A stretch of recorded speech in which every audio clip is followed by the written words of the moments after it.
tema da mensagem desta noite fala sobre a utilidade do Evangelho. Você sabia que o Evangelho é útil para nossas vidas, para a nossa família, em todos os sentidos. O Evangelho são as boas novas de Cristo. Eu estava lendo uma carta hoje que o apóstolo Paulo escreveu, uma das suas cartas, a Filemon. Filemon também era um obreiro, e Paulo escreveu uma carta, tem alguns comentaristas que chegam a dizer assim, é como se fosse um bilhete. É a carta talvez mais pessoal do apóstolo Paulo. Outro dia eu estava pregando para a igreja de Éfeso, a carta que o apóstolo Paulo escreveu é diferente, já essa é um pouco impessoal. Mas essa de Filemon, ela é diferente de todas as demais. Todos os comentaristas são unânimes em falar que é diferente, mas é de punho, é do apóstolo Paulo, ele escreveu. E aqui a gente vê um lado do apóstolo Paulo da coinonia, do amor, da cooperação e do valor que ele dá à pessoa. Esta carta tem 3 personagens principais, vamos dizer assim, mas nós vamos descobrir. Os irmãos abram a sua Bíblia em Filemon, só tem um capítulo, é uma carta de apenas um capítulo,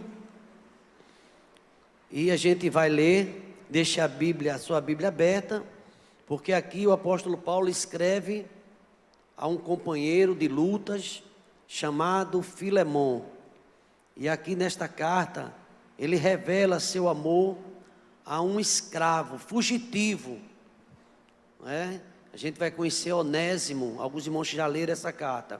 Então temos aí, não é, uma história muito bonita e que traz lições para nossas vidas e fala sobre a utilidade do Evangelho. Paulo, versículo 1, Filemon, 1 capítulo, só tem um e único, versículo 1.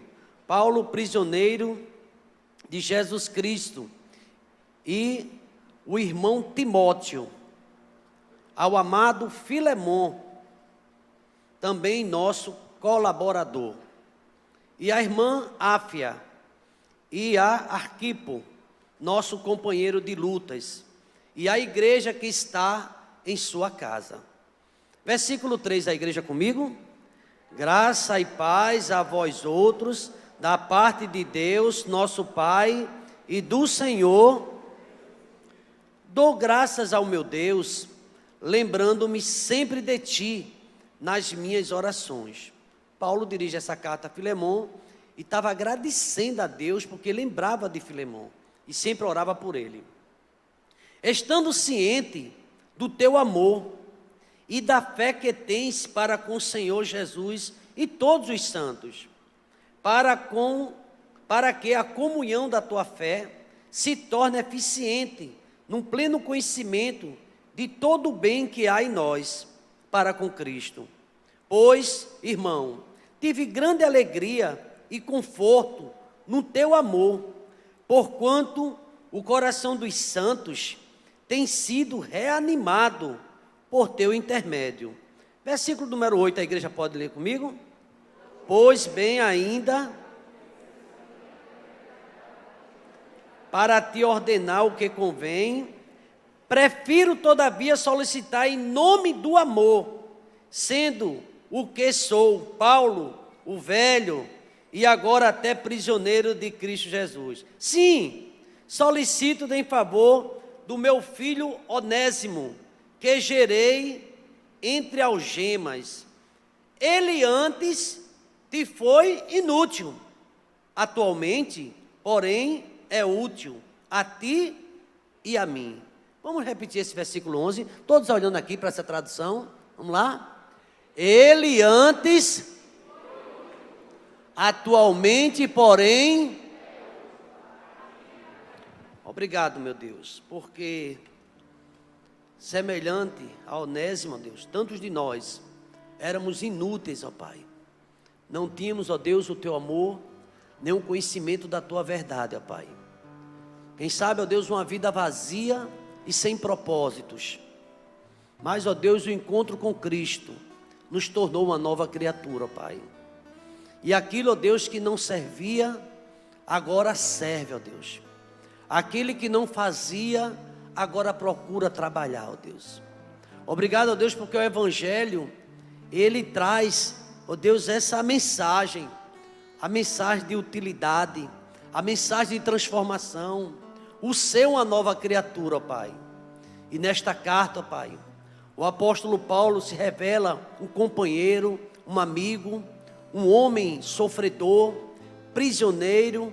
É uma das suas cartas também de prisão, e onde ele se preocupa com um escravo fugitivo, que quem sabe até roubou a Filemon, e agora fugindo, ele se encontra com Paulo. Paulo anuncia as boas novas, e ele se encontra com Cristo. E agora, após ele estar sendo tratado pelo apóstolo, ele sabe que tem que voltar para o seu dono, sabe que tem que voltar para o seu Senhor, de onde ele fugiu. Mas o apóstolo Paulo, mediante a liberdade que tinha com Filemon, com seu irmão em Cristo, ele pede para receber esse escravo, não como mais um escravo, mas como um irmão. Ele pede também, solicita o perdão. Ele se coloca também no lugar do escravo, e se causou algum dano, algum débito, Paulo pede para colocar na sua conta. Meu Deus, a atitude do apóstolo Paulo nos inspira a ver, ó Deus, o poder e a transformação do Evangelho, porque o Evangelho é poder para a salvação, transformação de todo o que crê, ó Pai. Como é que pode, ó Deus, haver o Evangelho numa vida e não ter mudanças? Mas a tua palavra diz que muda. Bartimeu já não era o mesmo, ele agora estava diferente. Ele foi curado e ele falava do teu amor. O demoniado de Gadareno, agora também eu tenho certeza que ele agora diferente após o encontro com teu filho Jesus Cristo. A mulher samaritana tornou-se uma missionária. Todos que estão em Cristo é uma nova criatura, e as coisas velhas passam e tudo se faz novo, ó Pai. Nos ajuda, ó Deus, a entender esta carta. Nos ajuda, ó Deus, a entender a mensagem que o Espírito Santo quer para cada um nesta noite, ó Pai. Quem sabe, ó Deus, outrora escravo do pecado, nós fomos libertos, ó Pai. Agora somos servos da justiça, ó Pai. Embora, ó Deus, ainda limitados, falhos, mas agora com um novo propósito, uma vida diferente em Cristo Jesus. Obrigado, ó Pai, por esse testemunho. E que essa mensagem, ó Deus, que esta carta possa encontrar um lugar em cada coração, e que possamos aprender o amor de Paulo, a compreensão de Filemon, o testemunho de Onésimo, a transformação. Em Cristo nós somos nova criatura. Obrigado por tudo. Fala o nosso coração, no nome de Jesus. A igreja pode dizer amém?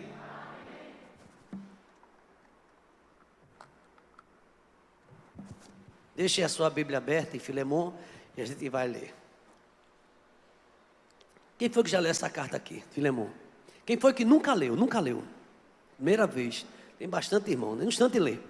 Essa carta, ela é rapidinha, tem apenas, me parece, 25 versículos, né? Brevíssima.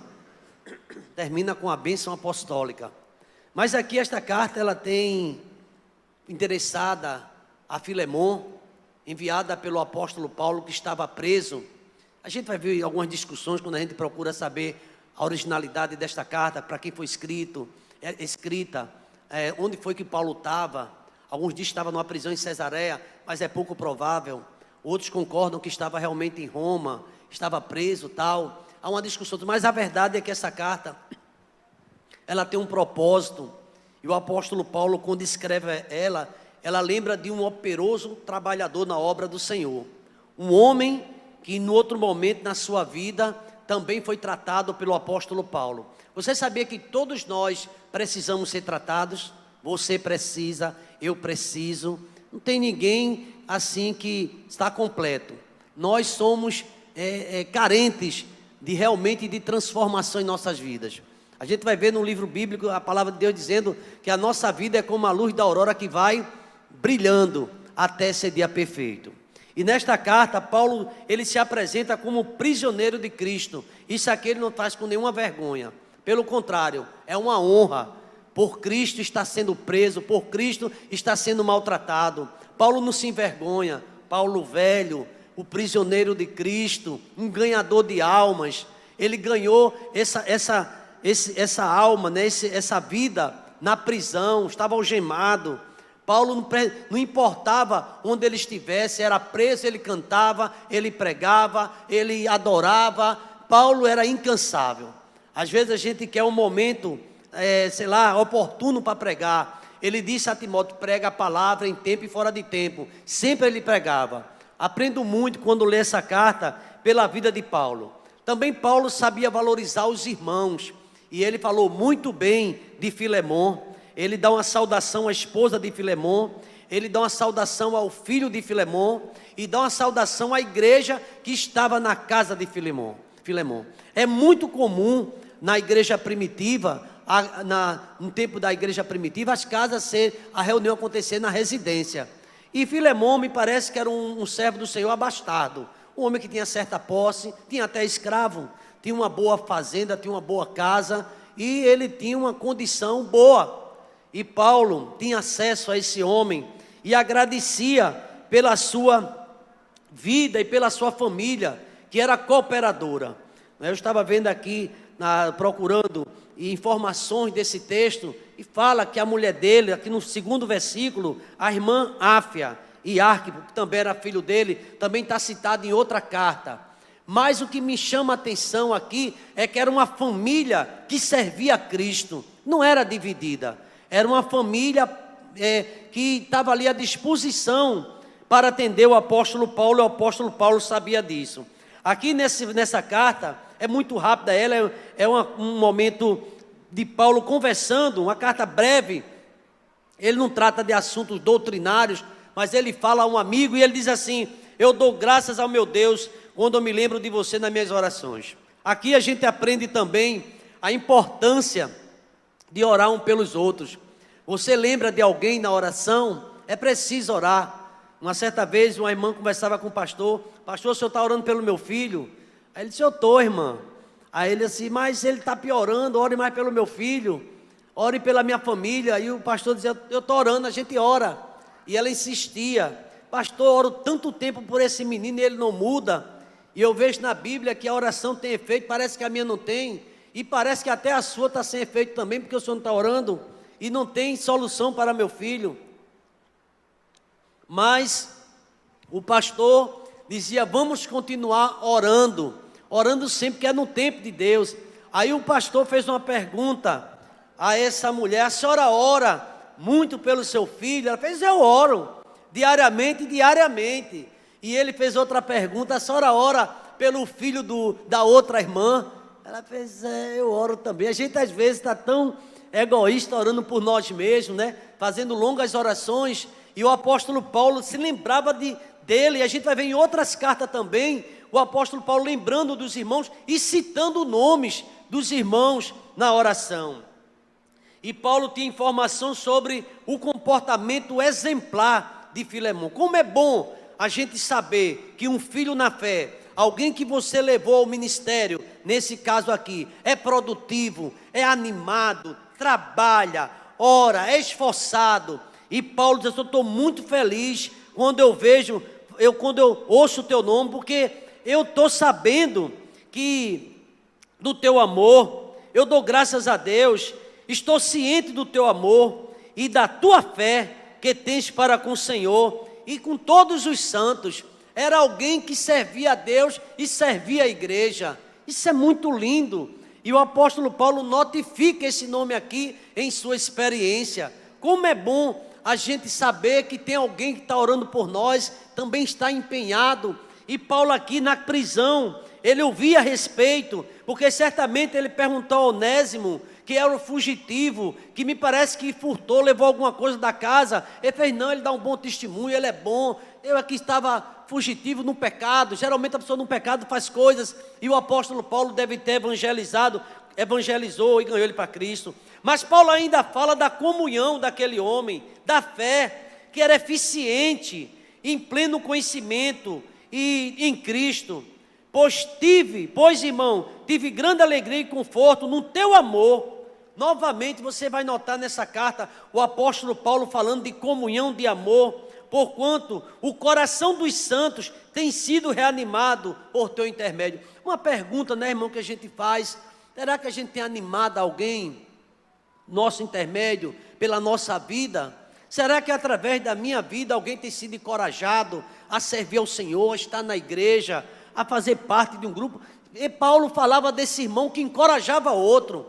Se eu disser aos irmãos que é possível até o nosso testemunho desencorajar alguém, pode acontecer isso, mas Paulo fala de alguém notável, Filemon, um grande testemunho. E eu gostaria ainda de falar que é uma carta muito pessoal, no versículo número 8. Vamos ver o número 8, como é que está aqui. 1:8, por favor, vá acompanhando aqui no Data Show. Capítulo 1, versículo 8. Olha, pois bem, ainda que eu sinta plena liberdade em Cristo para te ordenar o que convém, verso 9. Aqui Paulo começa a formular o pedido da carta, não é a intenção da carta. Eu prefiro, todavia, solicitar em nome do amor, porque sendo que sou Paulo, o velho, e agora até prisioneiro de Cristo Jesus.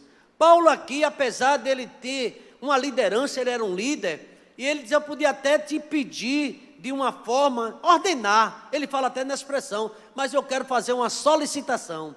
Veja que tamanha era a intimidade do apóstolo Paulo com Filemon. Por isso, quando eu estava lendo, eu pensei num tema desta mensagem, eu quero apresentar 3 pontos diante desse texto, e eu gostaria que os irmãos acompanhassem. Olha aí, a utilidade do Evangelho. O Evangelho é útil demais, a importância do Evangelho. O Evangelho torna o homem útil, porque transforma numa nova criatura. Percebe? Aquele endemoniado de Gadareno não servia para nada, não é verdade? Assim, estava ali na sepultura, distante da família, distante da sociedade, se autoflagelando, porque ele golpeava a si mesmo. Está lembrado do capítulo 5, que fala do endemoniado de Gadareno, aquele homem?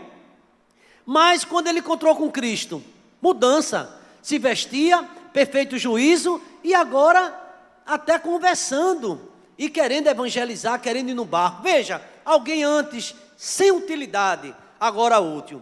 O que quer destacar aqui o apóstolo Paulo, quando ele diz assim, olha, no versículo 11, deixa o versículo 11, depois a gente vai ler, você vai ler essa carta, que é uma carta maravilhosa, você vai ler, vai aprender muito. Veja o verso 11, o que é que o apóstolo Paulo está dizendo a Filemon a respeito do fugitivo escravo. Ele antes te foi o quê? Inútil, atualmente, porém, é útil a ti e útil a mim. É muito forte isso aqui, essa palavra. A gente vai ver na história do Evangelho, na história cristã, pessoas que realmente, o apóstolo Paulo mesmo era um inútil, vamos dizer assim. Ele perseguia a igreja de Cristo, ele não ajudava nada no Evangelho. E ele sabe, depois do encontro com Cristo, como mudou e a sua vida agora cheia de utilidade. Paulo fala de experiência própria também. O velho homem que herdamos de Adão, é o velho homem. E aqui, lá em Romanos, diz que o pecado de Adão nos atingiu. Então, por pecado de um homem só, todos pecaram. A Bíblia não diz que todos pecaram? Então, o pecado, ele torna o homem distante de Deus e mais distante também do seu próximo. E aqui o texto diz que o Evangelho torna o homem, nova criatura, útil, porque transforma ele. Então, no Salmo 51, o rei dizia assim, eu fui gerado no pecado. Tem a doutrina do pecado, a gente vai ver ali. Eu fui formado no pecado. Minha mãe, quando me concebeu em pecado. O homem é pecador, todos, sem exceção, todos pecaram. Mas quando o homem está em Cristo, Paulo insiste em dizer, é uma nova criatura. Jesus Cristo disse também ao doutor Nicodemos, que era mestre de Israel, que ele precisava nascer de novo. Aqui o que a Bíblia fala de utilidade pela transformação do Evangelho, é a nobreza do Evangelho. E o apóstolo Paulo vai destacar isso, aquele velho escravo que fugiu, que roubava, agora um homem novo. E ele diz isso, notifica isso. Eu te envio de volta, o versículo 12, em pessoa, quero dizer, no meu próprio coração. Aqui Paulo dizia até na carta que queria conservar com ele. Paulo está dizendo, queria que ele fosse meu companheiro também na pregação, mas eu acho melhor enviar a ti. Existia regras naquele tempo sobre um escravo fugido, e a penalidade era crime, e quem cobertava um criminoso, um escravo fujão, também fazia parte desse crime. E o apóstolo Paulo, sempre dentro da legalidade, queria que o próprio dono o recebesse de volta, mas que não recebesse ele mais como escravo, mas como livre, como irmão, como servo do Senhor. Essa carta nos dá muita lição do amor de Paulo, também do Evangelho. Jesus ensinou assim, Jesus ensinou sobre a necessidade do velho homem dar lugar ao novo. Lá em 1 João, no capítulo 3, de 3 a 7, especificamente, a gente vai ver tratar daquele homem que conhecia muito a Bíblia, conhecia muito teologia, mas precisava nascer de novo. Jesus ensinou sobre isso. O Evangelho é poder. Lá em Romanos capítulo 1, versículo 16, pois não me envergonho do Evangelho, porque é poder de Deus para a salvação de todo o que crê. Primeiro do judeu, também do grego. Paulo fala sobre mudança. Quem quer que seja, quem está em Cristo pode estar na caverna, pode estar no cemitério, pode estar com o diabo no couro, pode ser ruim, pode andar armado, pode tomar cachaça, pode ser o que for, mas quando está em Cristo, tudo muda, porque Jesus pode mudar o homem, o Evangelho pode mudar. E sabe quem é essa testemunha maior? Você que está aqui. Nós que estamos aqui. Quem sabe, antigamente, seu coração não havia lugar mais para perdão. Hoje você é uma nova criatura. E apesar dos pesares, você aprendeu a perdoar. Porque Jesus ensinou a gente a perdoar. Às vezes o velho homem que apareceu, não. Paulo fala de briga, de lutas interiores. Mas você é uma nova criatura. Você vai dizer, não, eu não vou dar lugar a isso. Eu quero minha família feliz. Eu quero viver bem. E a gente vai vencer em Cristo Jesus. Só em Cristo vence. Aqui o Evangelho muda. Então, irmãos, o Evangelho é poder. O Evangelho leva o homem a ser uma nova criatura. O apóstolo Paulo prega sobre isso. Por isso que Jesus disse, ide por todo mundo, pregai o Evangelho a quem? A toda criatura. Quem é criatura passa a ser filho, porque o homem, enquanto não aceita Jesus Cristo, não se entrega, ainda é criatura, mas quando aceita Jesus, é uma nova criatura, e tudo muda na sua vida, nova proposta, nova mentalidade, uma nova visão, porque você agora é de Deus. Eu fico pensando naquele carrasco que deu uma pisa em Paulo valendo, onde foi? Deu uma cipuada em Paulo, vara tal, e depois levou Paulo para casa, depois deu um banho em Paulo, lavou as costas de Paulo, deu comida a Paulo e depois foi batizado. Só quem faz isso é Jesus, não é o apóstolo Paulo, não tem pastor na terra que faça isso, mas o Espírito Santo produz mudança na vida do homem. Queridos irmãos, o Evangelho torna o homem útil, porque transforma numa nova criatura. O Evangelho torna o homem útil, ele alcança o homem que estava à margem da sociedade e torna um verdadeiro cidadão, não só da terra, mas o cidadão do céu, porque a gente está mudando e vai mudando, e um dia estaremos com o Senhor. Veja o segundo ponto. Eu falei primeiro que o Evangelho torna o homem útil, porque transforma. Mas em segundo lugar, o Evangelho torna o homem útil, porque ele oferece um novo padrão de vida. Um novo padrão de vida. E é o que eu vejo nesse texto aqui. Agora uma nova proposta de Paulo para Onésimo. O novo homem passa a ser um imitador de Cristo. 1 Coríntios capítulo 1, 11, versículo 1. Ele quer viver como Jesus viveu. Ele quer ser imitador de Deus. Ele quer ser imitador de Cristo. Então agora, aquele que diz que deve estar nele, deve andar como ele andou. E quer andar com Cristo agora. Tem um livro, muito vendido, muito comentado, No Meu Lugar, o que faria Jesus? Numa situação em que você está. Aí você pergunta nesta noite, ouvindo essa mensagem, no meu lugar, o que faria Jesus? E a gente vai refletir sobre isso.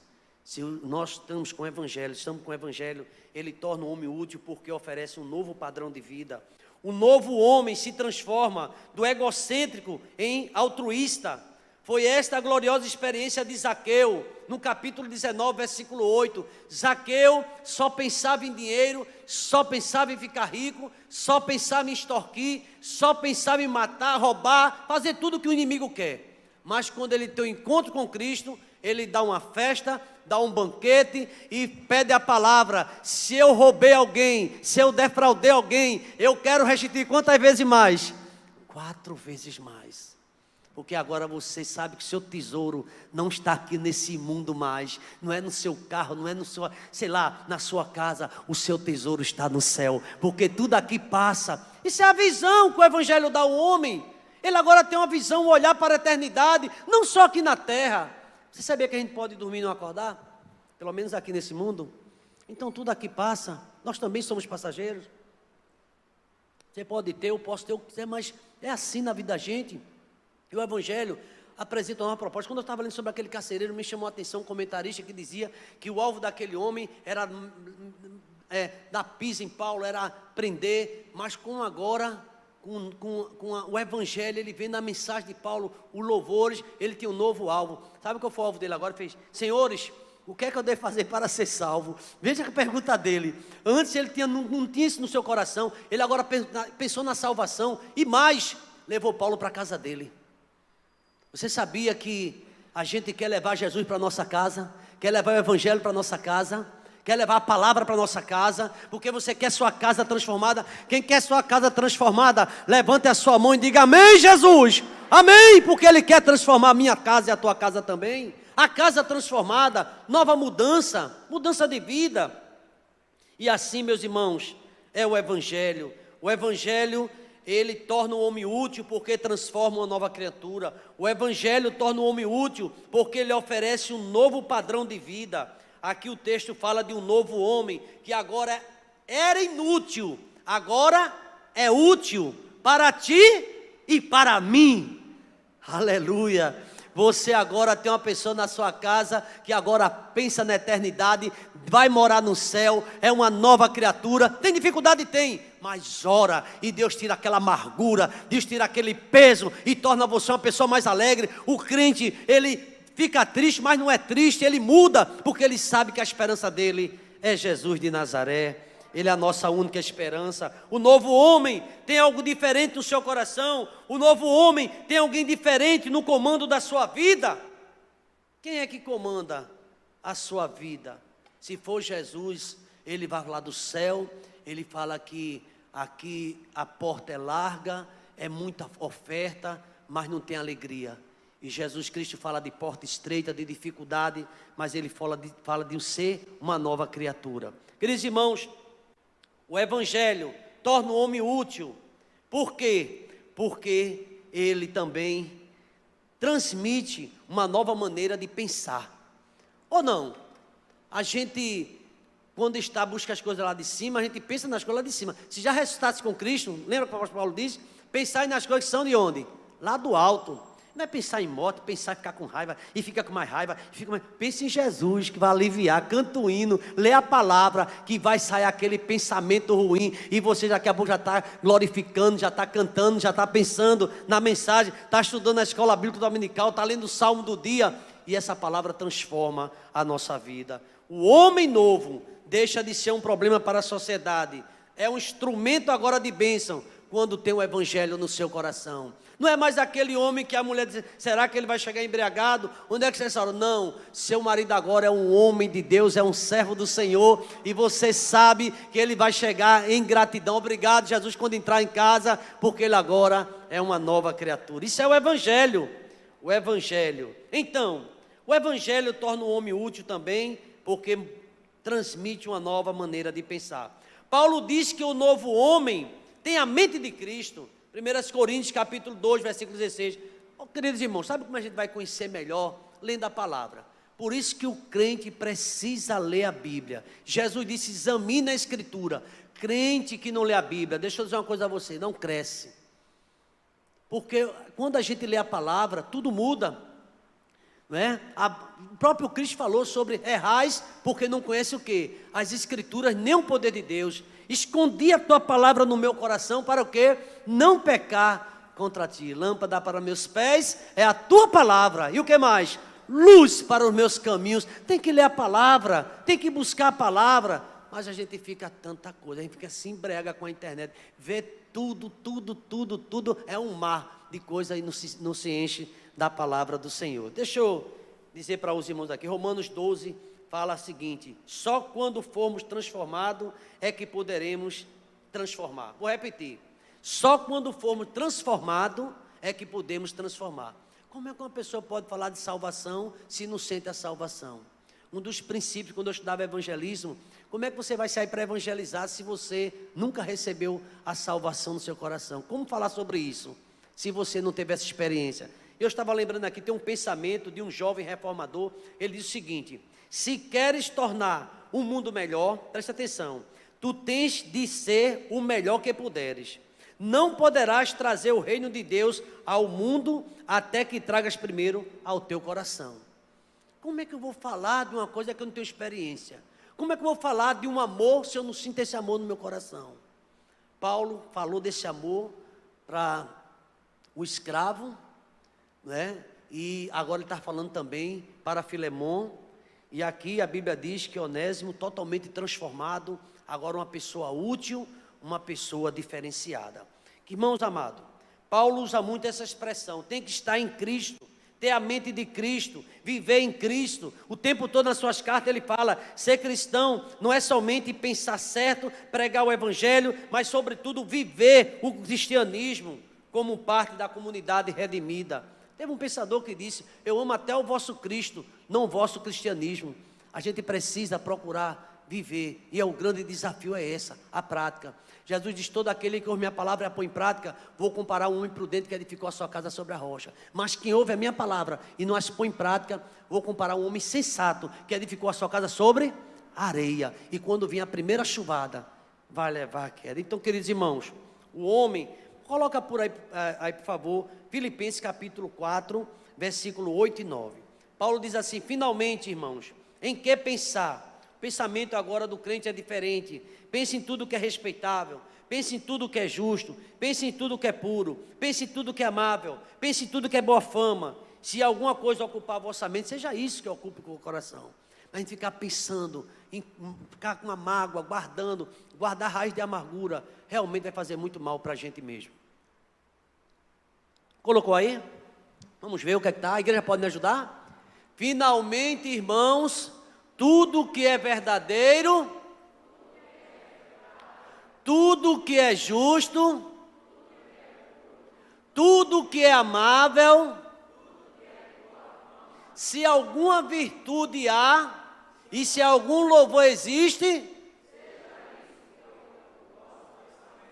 o verso 9, o que também aprendestes e ouvistes, isso praticai, e o Deus da paz será convosco. Agora, o escravo, fugitivo, agora é uma nova criatura. E eles não tenham medo. Se algum débito, se ele te causou algum dano, coloca na minha conta. Eu sei que ele agora é uma nova criatura. Queridos irmãos, gostaria que a igreja se colocasse de pé nesse instante. Eu queria concluir pensando nesta carta, deixando para você também a leitura. Deus nunca faz reparo. Presta atenção nessa expressão. Cristo nunca faz remendos. O evangelho não existe para remendar as criaturas. A regeneração não é um esquema do pensamento moral ou remédio ético. O que Deus faz, faz novo. Novo céu, nova terra, novo homem, novo coração. E eis que eu faço nova todas as coisas. Pelo evangelho, nós nos mudamos para um novo mundo, sobre agora a visão divina. Os dias da criação voltam, saímos do regime de cadeias, de hospital, de oficina, de reforma, e obtemos agora uma vida diferente. Presta atenção àquele vaso que estava quebrado. O que foi que o oleiro fez com ele? Remendou ou quebrou ele todinho e fez o quê? Um vaso novo. Deus quer fazer uma vida nova na gente. Ele quer fazer algo novo em nossas vidas. Então, a utilidade do evangelho... O evangelho torna o homem útil porque transforma numa nova criatura. O evangelho torna o homem útil porque oferece um novo padrão, um novo modelo de vida. O evangelho torna o homem útil porque ele transmite uma nova maneira de viver e de pensar e de agir. Esse é o evangelho. Estão pregando muita prosperidade. Estão pregando muita coisa sem mudança. O evangelho é ser nova criatura. É uma vida diferente. É aquela pessoa agora que ama servir ao Senhor e faz isso com alegria. É aquela pessoa que sabe que é como se achou um tesouro no campo, vende tudo que tem e compra aquele terreno agora. Se dedica ao evangelho. Jesus Cristo disse que ama todo o coração. Busque em primeiro lugar o meu reino e minha vontade, e as outras coisas serão acrescentadas. Agora você tem esse desejo, ser uma nova criatura, e tudo vai mudar em nossas vidas. Porque eu fico pensando como Deus ainda tem trabalhado na minha e na sua vida também. Incline sua cabeça. O que é que está precisando de mudar na sua vida? Não vou chamar ninguém, pedir ninguém para levantar a mão. Você pense aí com Deus. O que é que está faltando uma mudança na minha e na sua vida? Não pense na minha não, vou pensar na minha. Pense na sua. O que é que está acontecendo? Por que tanta raiva? Por que tanta intriga? Por que tanta coisa acontecendo? Se eu e você, nós somos uma nova criatura. Por quê? A gente vai fazer tantos porquê. Que Deus, Ele quer fazer mudança. Significa que a gente não tem problema, nós temos. Mas agora uma nova criatura, nova maneira de pensar. E agora uma pessoa que agora é generosa, mudança de vida, ser uma nova criatura. Obrigado, meu Deus, pela Tua palavra. Obrigado, ó Deus, pela vida do apóstolo Paulo. E esta carta, ó Deus, tão pequena, mas uma grandeza tão grande, ó Pai. Ele fala de um cooperador cheio de amor. Ele fala de um escravo fugitivo, vivia no pecado, que agora transformado, pode também ser um pregador da Tua palavra. Alguém que era inútil, inconfiável, mas agora recebeu o Espírito Santo, é uma nova criatura. Meu Deus, nos ajuda, ó Pai, a entender esta mensagem. Essa mensagem, ó Deus, na sua simplicidade e com tanta profundidade. Tira, ó Deus, a mesmice da nossa vida, uma vida sem frutos, às vezes uma vida, ó Pai, sem alegria, uma vida sem paz.